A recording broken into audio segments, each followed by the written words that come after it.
तर दरम्यान पतियाला कोर्टामध्ये आज नेमका काय युक्तिवाद झाला तेही आपण पाहूया। पूजा खेडकरच्या अटकपूर्व जामीन अर्जावर पटियाला हाऊस कोर्टामध्ये उद्या दुपारी 4 वाजता निकाल येईल। मर्यादेपेक्षा जास्त वेळा परीक्षा देण्याची परवानगी उच्च न्यायालयानं दिल्याचा पूजा खेडकरचा दावा आहे। कोर्टाने वकील वीणा माधवांना उच्च न्यायालयाचे आदेश सादर करण्याची विचारणा केली। पूजा या अतिरिक्त परीक्षा देण्यास पात्र आहेत असा हायकोर्टाचा निर्णय नाही, यूपीएससीचे वकील म्हणाले।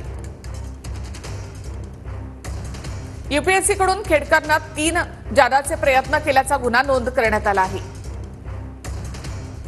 पूजाच्या शरीरामध्ये 47% अपंगत्व याचं प्रमाणपत्र एम्सनं दिलं, मग ही फसवणूक कशी असा युक्तिवाद पूजाच्या वकिलांनी केलाय।